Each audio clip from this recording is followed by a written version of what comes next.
예, 안녕하세요. 제 이름은 오로지이고요. 제가 최근에 정신의학의 불편한 진실이라는 책을 출간했어요. 그래 오늘 제가 말씀드릴 내용은 항우울제 문제. 그러니까 항우울제가 효과 없고 심한 부작용이 있다. 이런 제목으로 말씀드리겠습니다.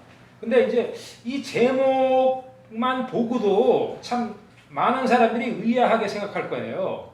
아니, 항우울제가 효과가 없고 심한 부작용만 있다면은 왜 사람들이 복용할까? 그건 말이 안 된다. 그렇게 생각하실 수 있겠지요. 근데 이건 다 발표된 과학적 자료의 근거를 기준으로 하는 거예요. 우선 제가 보여드리고 싶은 것은 2010년 2월에 미국의 뉴스윅이라는 주간 잡지의 이 표지를 여기서 볼 수 있죠. 이게 그러니까 antidepressant, 항우울제 don't work. 네. 그러니까 항우울제는 효과가 없다 이거예요. 네, 박사님 이쪽 PPT 옮겨 주셔야 될 것 같은데. 네. 눌러서. 죄송합니다. 네. 그래, 항우울제는 효과가 없다. 그러니까 이게 이런 제목의 언론에 보도가 있은지 지금 20년이 넘은 거예요. 근데 대부분의 사람들은 이런 문제가 있는지 모르고 있죠.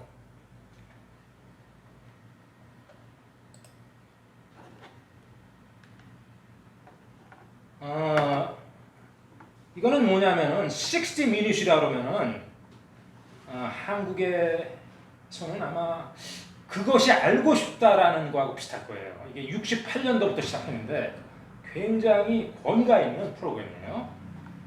여기서 이 문제를 다뤘어요. 한 13분짜리. 왜 항우울제가 효과가 없는 거. 그 점에 대해서. 여기 나오는 분이 지금은 이제 하버드 의대에 있는데 얼빈 컬시 교수라는 분이에요.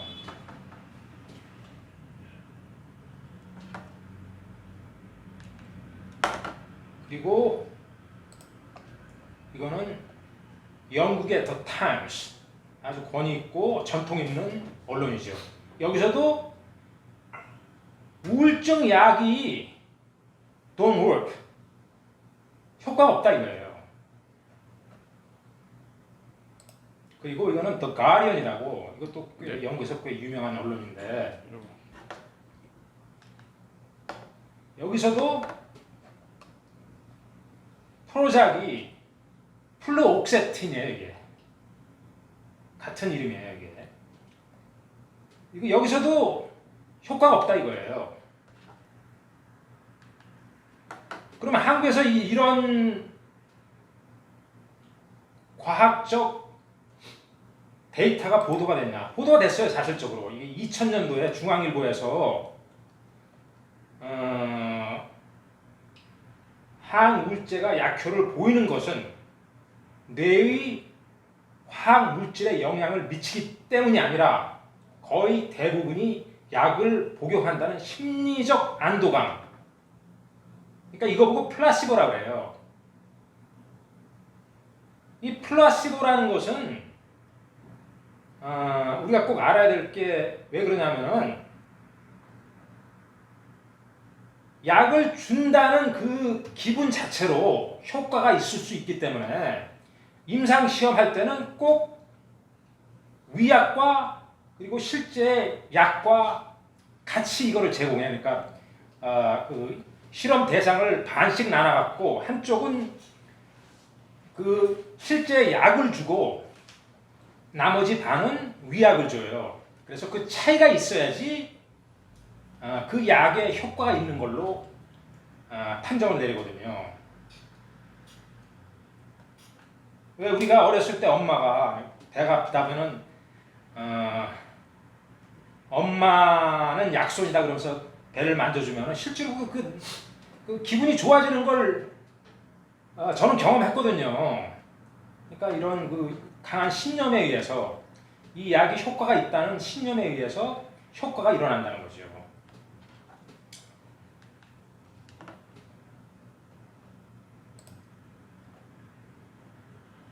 근데 어떤 비판이 있었냐면 그 얼빈 커시 교수가 발표한 그 연구가 선택된 실험 집단이 규모가 지나치게 적어 대표성이 없다 이렇게 비판을 했어요. 그러니까 그게 어떤 거냐면은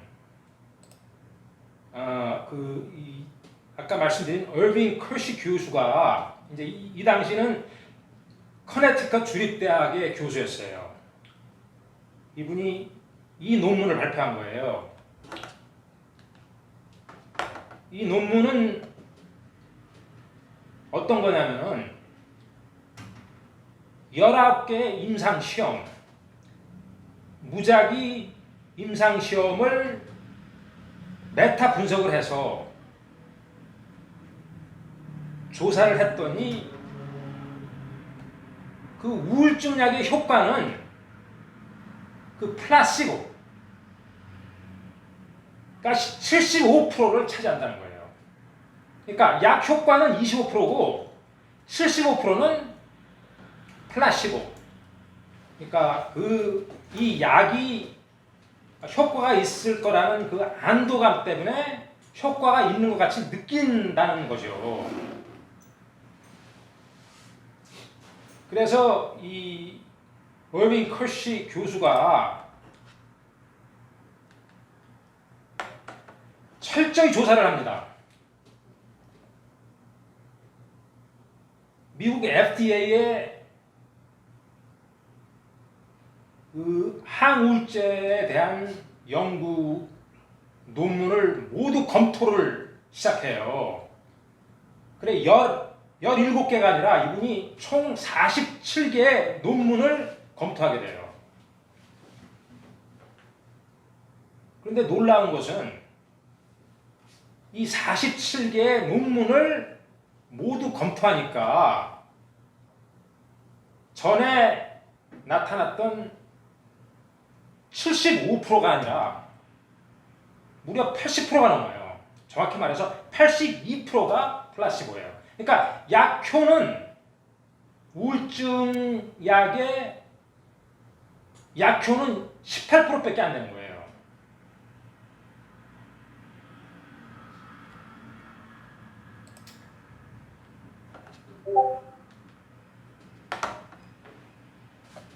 이 도표에 여기 모든 게 다 나옵니다. 이게 82%가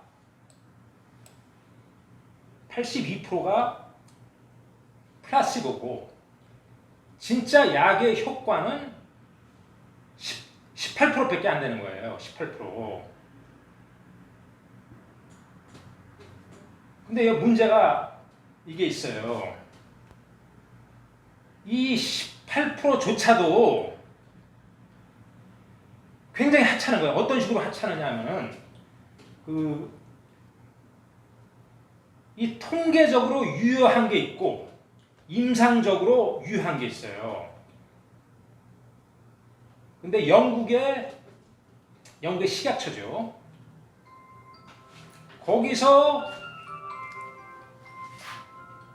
거기서는 그 HRSD라는 게 하밀턴 우울증 평가 척도라고 그러는데 이게 최소한 3점이 넘어야 돼요. 3점이. 근데 이 차이에서 18%에서 나타나는 것은 겨우 1.8점밖에 안 되는 거예요. 최소한 그 우울증 척도에서 3점이 돼야 되는데 1.8점밖에 안 되는 거예요.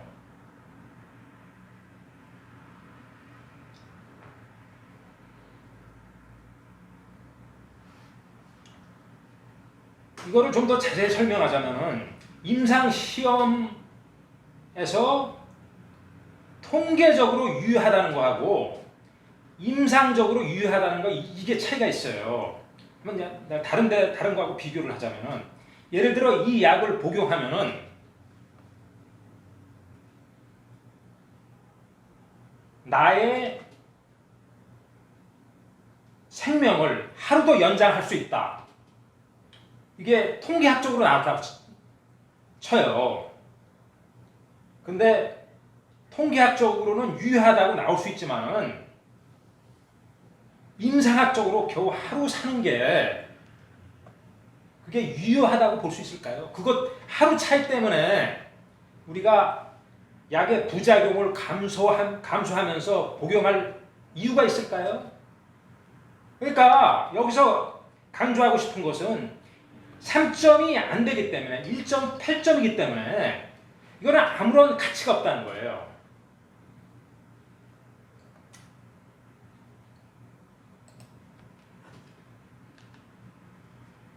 이런 책이 있어요. 통계 함정이라고. 통계적으로는 그럴듯하지만은 실질적으로 임상학적으로 아무런 가치가 없는 그러한 논문들이 계속 발표돼요. 그러니까 이게 통계 함정이라는 이 책에 이런 게 나오는데, 그러니까 이게 일종의 뭐냐면 통계를 이용해서 속이는 거예요, 대상을. 그러니까 논문을 검토할 때 이런 문제를 인식하지 않으면은 그냥 논문 자체에 나오는 내용을 자세히 검토하지 않았을 때 속임을 당하는 거죠.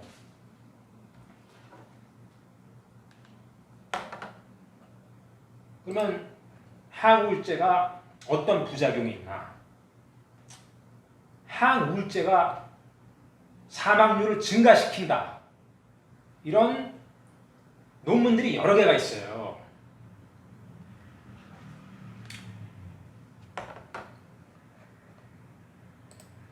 일반적으로 우울증 약의 문제에 대해서 언론이 별로 언급을 안 하는데 2017년도에 연합뉴스에서 이런 기사를 보도했어요.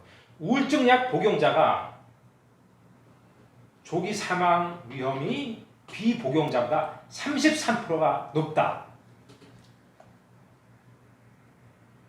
그러니까 우울증 약이 효과가 하나도 없는데 조기 사망 위험이 33% 높아진다면은 이거는 복용할 이유가 있을까요?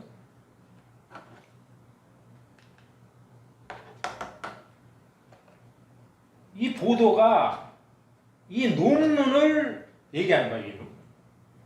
이 논문에 대해서 얘기하는 거예요.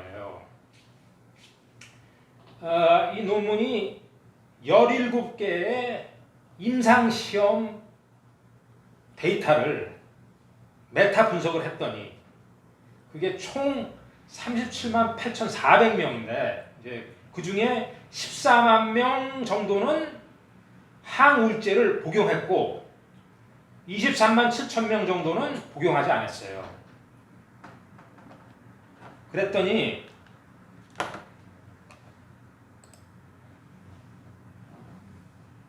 위험성이 1.33이 더 높은 거예요. 그러니까 33%가 높은 거예요. 항우울제를 복용을 하면은.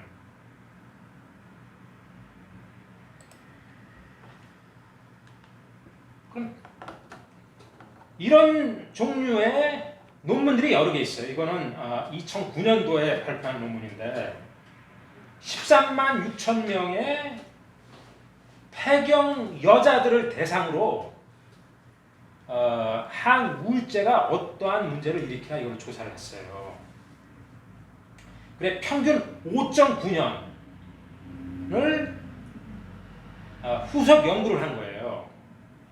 그러니까 한 거의 6년 동안 여자들의 폐경 여성들의 어떤 문제가 있는가 이거를 지속적으로 조사를 한 거예요.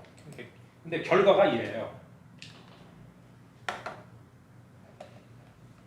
여기서 사용하는 항우울제는 SSRI. 그러니까 이게 한국말로는 선택적 세로토닌 재흡수 억제제라는 거예요. 그러니까 이게 제일 많이 사용하는 항우울제예요. 근데 이거를 복용하면은 뇌졸중 일어날 가능성이 1.45, 그러니까 45% 증가하고 모든 원인으로 일어나는 사망이 1.32, 그러니까 32%가 증가하고 그리고 이제 사망계 항우울제라고 있어요. 그런 종류의 항우울제를 복용하면은 모든 문제로 일어나는 사망률이 67%가 높아져요.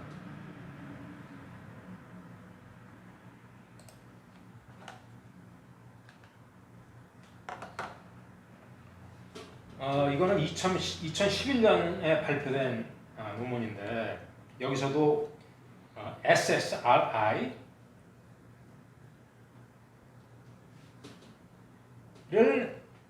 노인들이 복용했을 때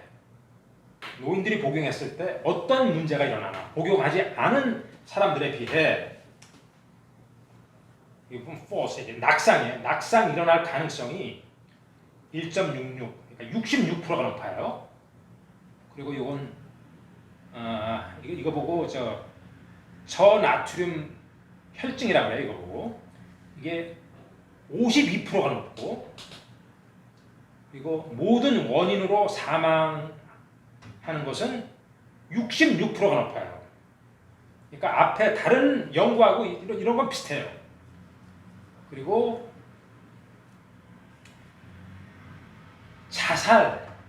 자해 시도는 무려 5.16배가 높아요. 5.16배.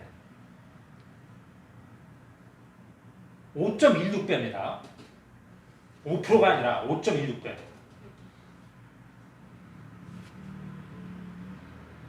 그리고 뇌졸중, 일과성 허혈 발작 이런 게 일어날 가능성은 37%가 높고 간질 발작이 일어날 가능성은 2.24배가 높은 거예요. 여기서 이 점을 다시 한번 강조하겠어요. 자해가 일어날 가능성은 5.16배가 높다는 사실은 오히려 항우울제가 우울증 같은 거를 악화시키는 게 아닐까요? 왜 사람들이 자살을 시도하겠어요? 왜 자해를 하겠어요? 이게 5배씩 이게 일어난다는 것은 이 항우울제에 굉장히 근본적인 문제가 있다는 거예요.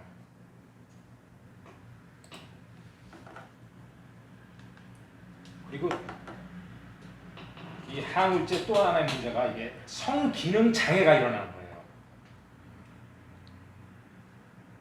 이건 2018년 데이비드 힐리 교수가 미국 FDA에 시민 청원서를 보내요. 이 항우울제가 성기능 장애를 일으킨다고.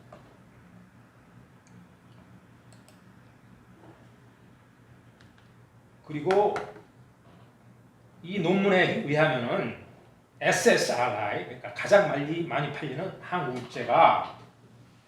항우울제를 복용하면 성기능 장애가 70에서 80%가 일어나요. 70에서 80%가.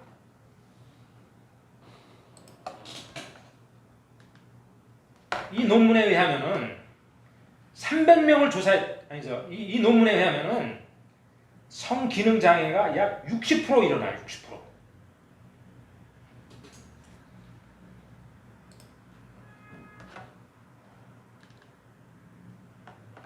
그리고 이거는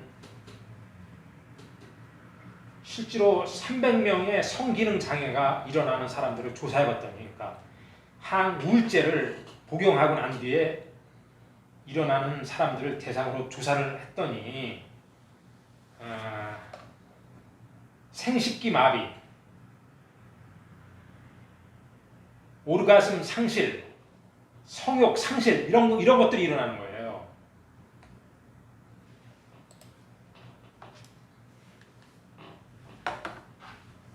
그리고 아까 잠시 얘기했던 것처럼 항우울제의 자살 시도, 폭력 증가 이런 게 여러 논문에서 나와요. 이거는 항우울제를 복용하면 자살 시도가 2.28배 증가해요. 플라시보에 비해.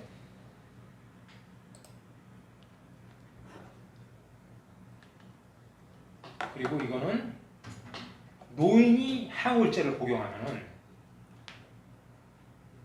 모든 원인으로 일어나는 사망률이 66%가 넘고, 그리고 자살, 자해 시도가 여기서도 5.16배예요. 그리고 낙상이 66%가 넘고.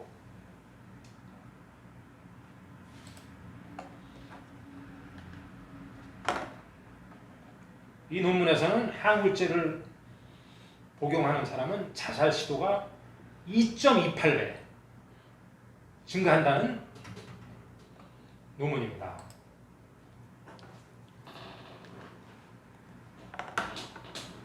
그리고 이거는 FDA에서, 미국 식약처에서 항우울제에 대해서 이게 블랙박스 와닝이라고 경고를 줘요. 뭐라고 되어 있냐면, 가족과 간병인, 임상의가 항우울제 치료 시작과 관련된 임상 악화, 그러니까 임상 악화라는 것은 우울증이 악화가 된다는 얘기예요. 그리고 자살 충동 또는 비정상적인 행동 변화에 대해 환자를 면밀히 관측할 것을 촉구합니다. 이렇게 경고를 줘요. 그리고 확장된 경고 섹션 내의 레이블은 비정상적인 행동 변화를 추가로 설명하고, 불안, 초조, 공황 발작, 불면증, 과민성, 적개심, 그러니까 공격성 적개심, 충동성, 정좌불능증. 제가 정좌불능증에 대해서 조금 이따 얘기할게요. 그리고 경조증 및 조증이 있다고 경고를 줍니다.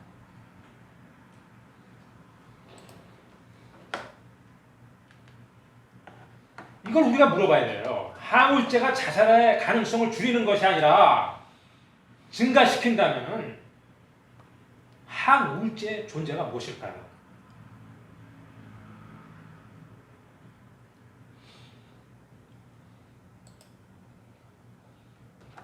그리고 항우울제와 폭행의 연관성을 말씀드리겠습니다. 이제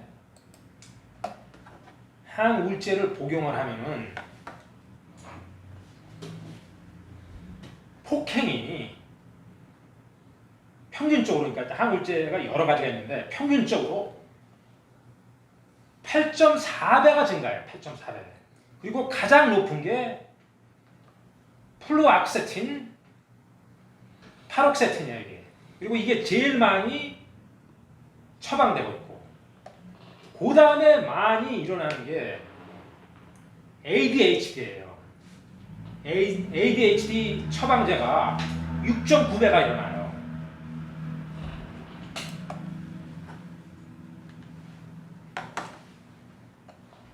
정신이완제는 1.9배, 그리고 진정제는 3.9배.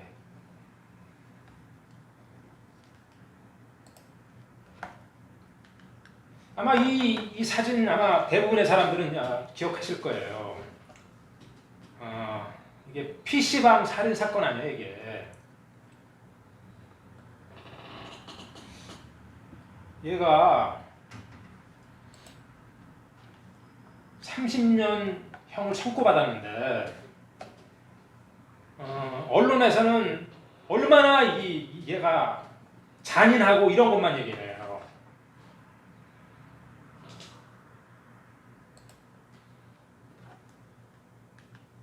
그런데 얘가 10년째 우울증 약을 복용하고 있다는 사실에 대해서는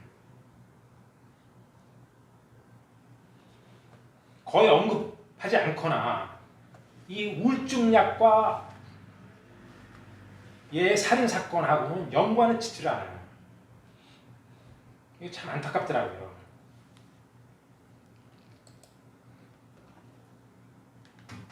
근데 미국에서는 이 정신과 약물이 폭행과 자살의 연관성에 대해서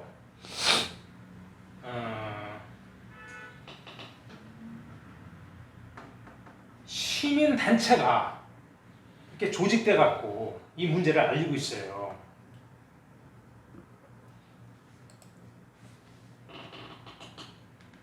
그 책자를 거기서 만들었는데 이거는 하버드 의대 교수가 얘기한 거예요. 항우울제로 인하여 과민성과 중독성을 일으킬 수 있어 자살하거나 살인을 저지를 수 있다. 그런 얘기를 해요.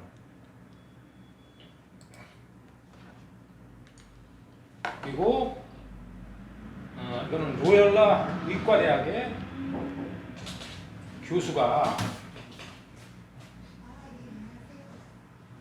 항우울제와 폭력, 자살, 살인에 대한 연관성은 잘 확립되어 있다고 얘기를 해요.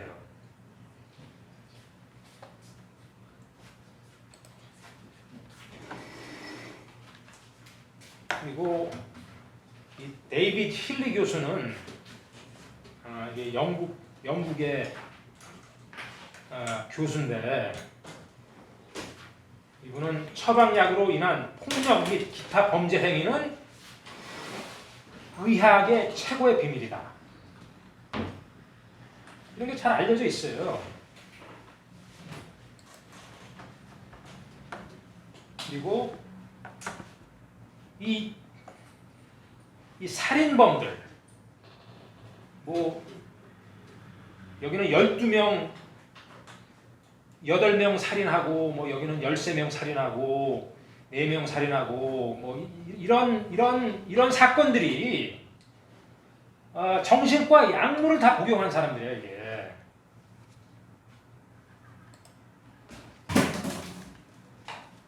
그건 어른들이고, 왜 어린 아이들이 학교에서 총격을 하고 이러잖아요. 이게 다 정신과 약물하고 다 연관이 있는 거예요.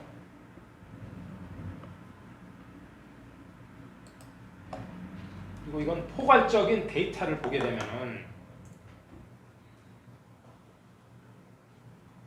이 프로작, 그러니까 플루옥세틴이 판매가 1987년부터 시작됐는데 이때부터 대량 살인 사건이 이렇게 급증하는 거예요. 이게.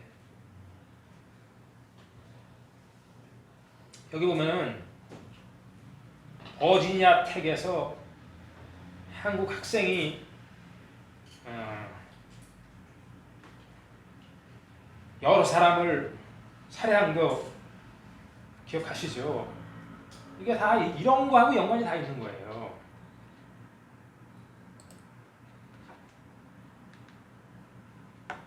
이거는 오스트레일리아에서 발표한 논문인데 여기 보면은 아버지가 자기 딸을 살해해요.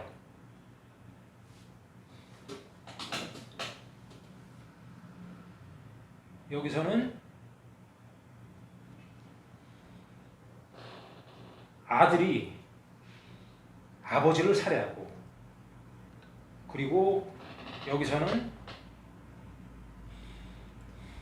그 집에서 같이 사는 파트너, 그러니까 결혼하지 않고 그냥 같이 사는 사람이에요. 이거고 이 파트너를 30번 넘게 칼로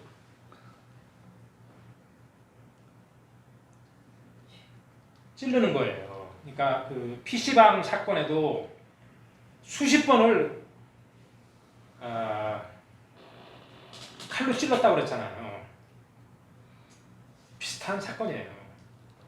그리고 여기서는 아빠가 아들을 살해한 거. 근데 여기서 보여주는 거는 여기서 이제 아케시아라고 이게 뭐냐면 정좌불능증이에요. 이게 정좌불능증. 이 정좌불능증에 걸리게 되면은 사람이 가만히 앉아 있지 못해요. 다른 사람을 폭행하던가 자살하던가 이런 게 많이 일어나요. 그리고 항우울제의 다른 부작용을 제가 말씀드릴게요. 몇 가지만.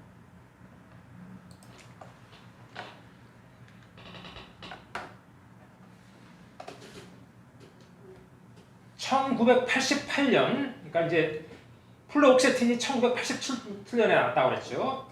1988년부터 1997년까지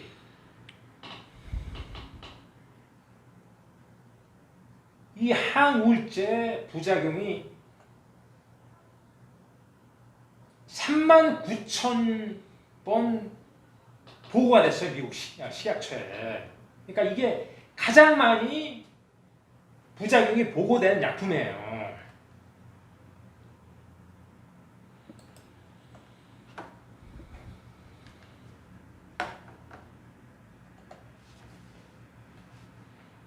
이 논문은 뭐냐면은 1527번의 이 폭행 사건을 조사해봤더니 그리고 어떤 약물과 연관성이 있나 이거를 조사해봤더니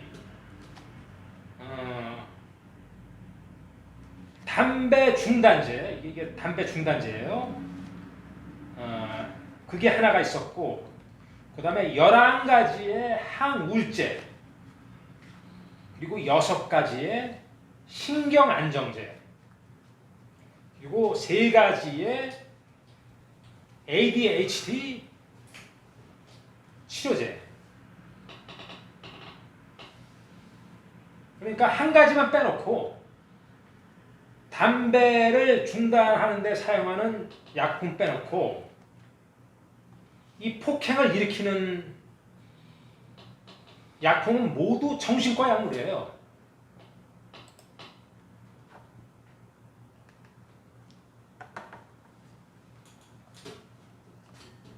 이거는 뭐냐면 이 논문은 1995년도에 발표된 논문인데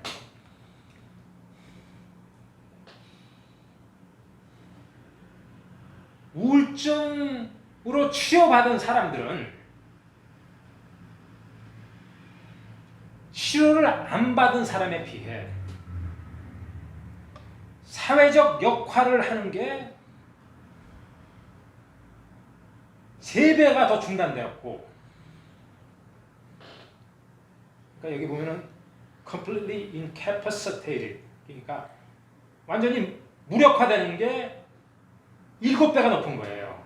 근데 이 논문에서는 뭐 어떤 약물에 대해서는 얘기 안 하는데 하여튼 치료받은 사람은 대부분이 정신과 약물을 복용하고 있다는 것으로 추측할 수 있고 그리고 치료를 안 받은 사람에 비해 그러니까 약을 복용하지 않은 사람들 당연히 이렇게 문제가 많은 거예요.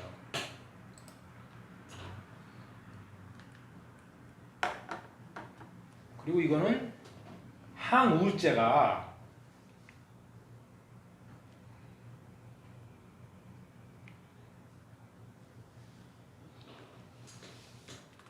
조증과 양극성 장애를 일으킨다는 논문이에요. 34%, 35%더 증가시킨다는 거예요. 조증과 양극성 장애를 증가시키는 게.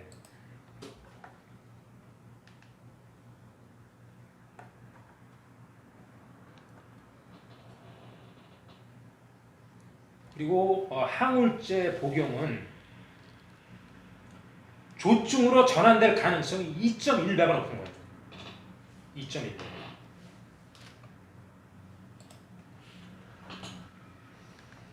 그런데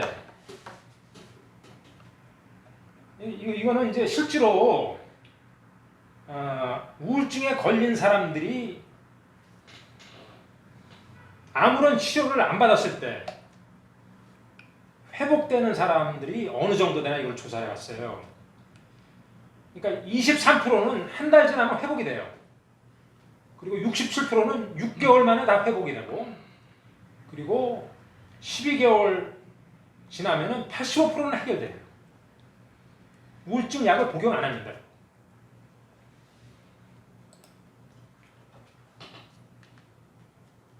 이거는 뭐냐면은 우울증이 재발하는 거를 조사한 거예요. 이 데이터는 여기 PBO는 플라시보니까 항우울제를 복용하지 않은 거예요. 이거는. 그리고 이 나머지는 항우울제를 복용하는 거예요. 그러니까 이게 항우울제 종류가 SSRI, SNRI, TCA 여러 가지가 있는데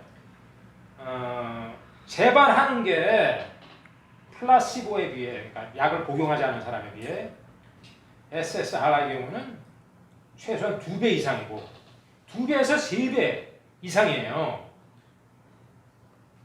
우울증 약을 복용하면. 이런 데이터가 있는데 왜 우울증 약을 복용할 필요가 있을까요?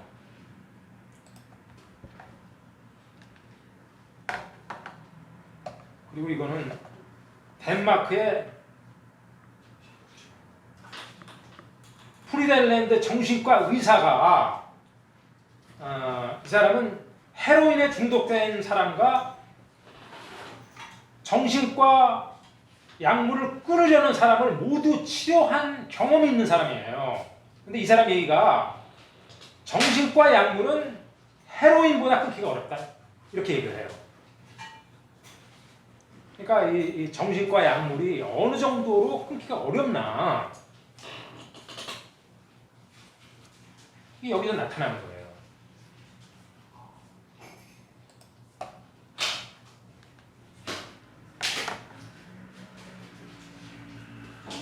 근데 이게 우울증이라는 거를 이 질병화하고 있는 게 지금 현대 의학인데 우울증이 이게 질병이 아니라고 얘기를 해요. 한쪽에서는 그러니까 이게 analytical rumination이라고 한국말로 번역을 한다면 분석적 숙고라는 건데 이게 뭐냐면은 우울증이 왜 우리가 있냐 이거를 어떤 식으로 설명하냐면은 복잡한 문제에 대해 반응으로 진화된 적응이라고 얘기를 해요. 그러니까 우울하게 있는 상태에서는 보통 사람들이 활동을 안 하고 집에 가만히 있고 이제 그 시간에 이 문제를 풀려고 시간을 주는 거라고 얘기하는 거예요, 여기서. 그래서 그의 기능은 혼란을 최소화하고 복잡한 문제의 분석을 지속하기 위한 것이라고 제안하는 거죠.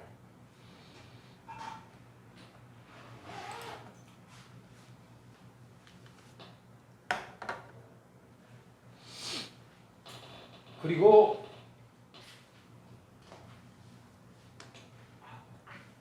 정신과 의사들한테 가기 전에 이 점을 꼭 알아야 돼요. 정신과 의사들이 항우울제, 자살 시도와 사망 증가, 성기능 장애, 폭행의 위험성을 과연 알려줄까요? 아마 이 사실을 알려준다면은 항우울제를 복용할 사람은 거의 없을 거예요. 특히 효과가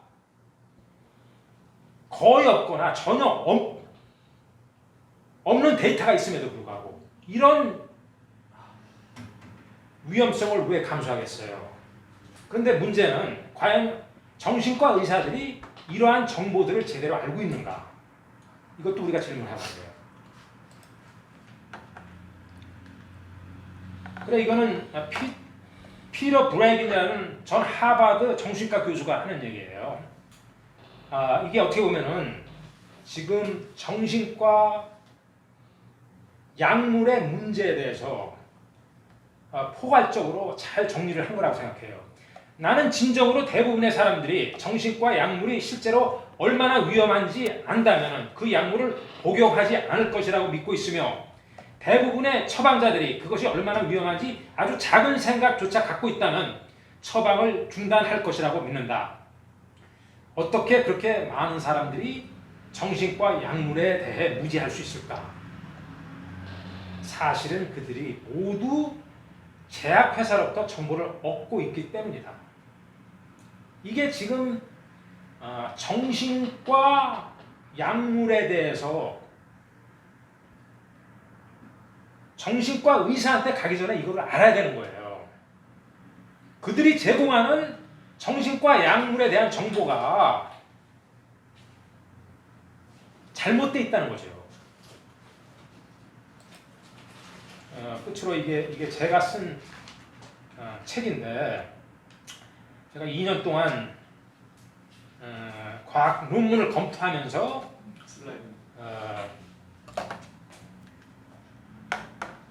2년 동안 과학 논문을 검토해서 쓴 책이에요. 그러니까 제가 제공하는 정보는 제 의견도 아니고 제 추측도 아니고 모두 과학 논문을 바탕으로 제공하는 것입니다. 예, 감사합니다.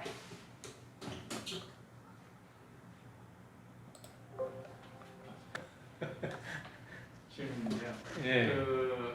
그 소중한 발표를 잘 들었습니다. 진심으로 감사드리고 그 많은 분들에게 도움이 될 거라고 생각을 하는데요. 이 발표하신 내용이 앞으로 그런데 이제 이 내용을 듣고 이미 그 우울증 약을 복용하시는 분도 많이 있을 것 같거든요. 그런데 그게 우울증 약물이 약간의 중독성이 있는 게 아닌가 그런 이야기를 좀 들은 적이 있거든요. 그리고 그런 중독성이 만약에 있다면 그걸 끊기 위해서는 어떻게 해야 되는지 혹시 좀 네, 아주 좋은 질문이에요. 그게 진짜 좋은 질문입니다. 이게 짧게 얘기하기가 힘든데 이제 제가 이거를 시리즈로 차례차례 몇 번을 해야지 이제 좋을 것 같은데 이 약을 끊는 사람들이 굉장히 어려운 과정을 겪어요. 근데 이제 이게 나중에 얘기할 거지만은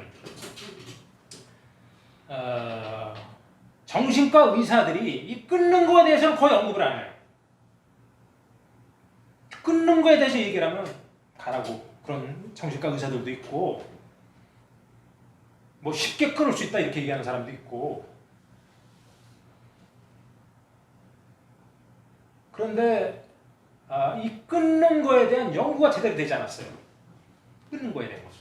많은 사람이 끊으려고 노력하다가 실패를 해요. 대부분. 근데 영국의 한 정신과 박사가 이분 역시도 항우울제를 복용하는 사람이었어요. 그리고 이걸 끊으려고 시도를 했는데 끊을 수가 없는 거예요. 자기가 정신과 박사인데 이 분야를 전공했는데 아무리 찾아봐도 이걸 어떻게 끊는지 제공하는 데가 없는 거예요.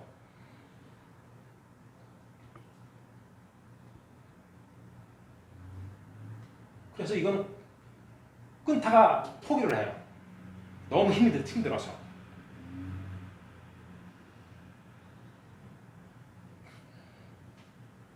그래갖고 이 사람은 정보를 그러니까 전문가들이 이런 걸 제공하지 않으니까 어디를 찾아보기 시작하냐면은 이 피해자들이 모인 단체에 들어가는 거예요. 거기 웹사이트에 들어가서 항우울제를 복용하다가 끊는데 어려움을 겪은 사람들의 경험을 다 검토하기 시작한 거예요.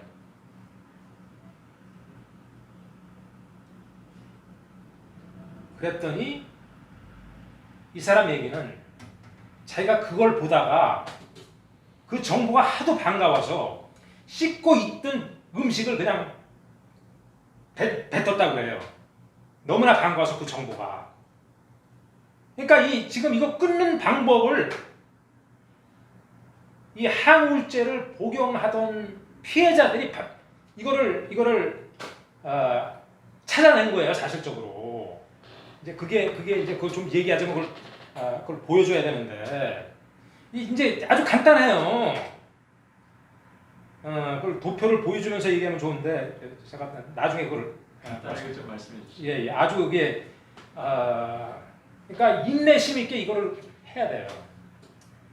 이거를 줄이는 게 그냥 이렇게 일률적으로 줄이는 게 아니라 처음에 반으로 줄이고 그 다음에 4분의 1로 줄이고 이 계속 이렇게 계속 줄이면서 끝에 가서는 아주 조금씩 줄여야 돼요. 조금씩. 그러니까 콩알만큼 그야말로 그냥 아주 거의 먼지 정도로 이거를 줄여야 돼. 끝에 가서는 이게 질 끓여야 돼. 이게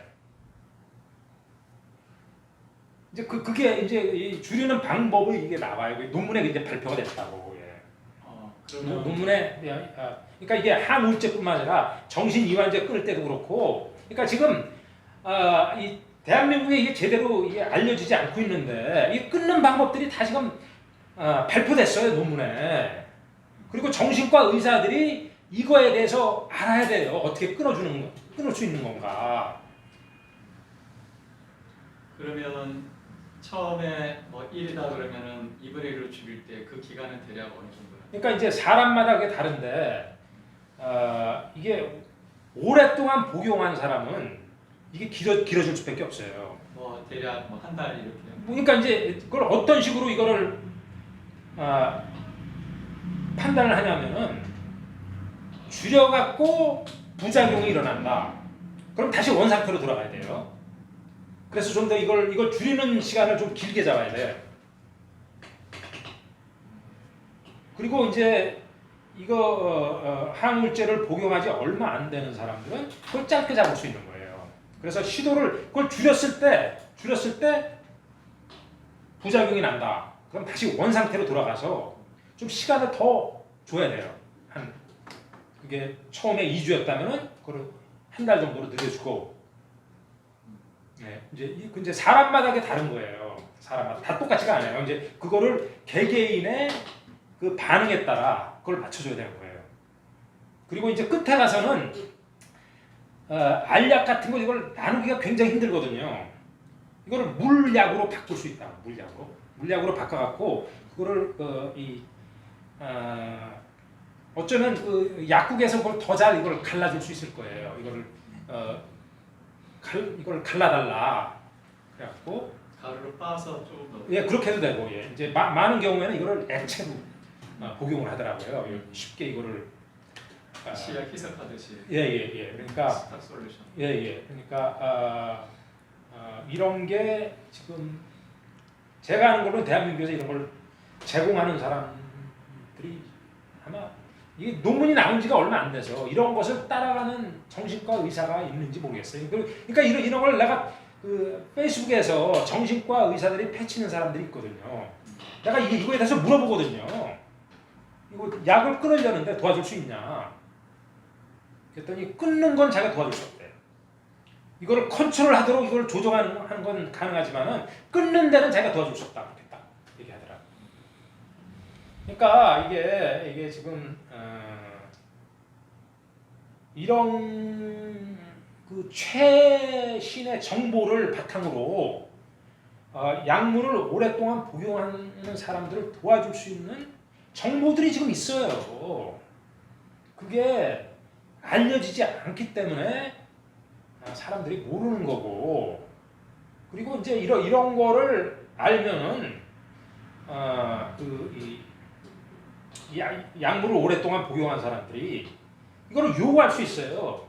정신과 의사한테 나 이렇게 하려고 그러는데 이거 도와주셔. 그런 사람은 찾아가면 되고. 근데 이제 모르니까 그냥 정신과 의사들 말을 그냥 쫓아가는 거예요. 하여간 이 정신과 약물에 대해서는 참 너무 주위 사람들 피해 보는 걸 보고 너무 안타깝더라고요. 너무 안타까워요. 이 정신과 의사들한테 모든 신뢰를 하고 그 사람들이 얘기하는 걸 모두 쫓아가고 이 약 복용하라면 복용하고 하나 돼서 안 되면 두 가지 복용하라면 두 가지 복용하고 두 개, 네 개, 뭐 몇 개를 복용하라고 다 따라가거든요. 지금 이 개개인이 진실을 알고 어떤 게 자기한테 도움이 될 수 있는지 피해를 줄 수 있는 이거를 판단할 수 있는 능력이 있어야 돼요. 지금은 현 세계에는 하도 이 제약회사들이 정보를 타락시키니까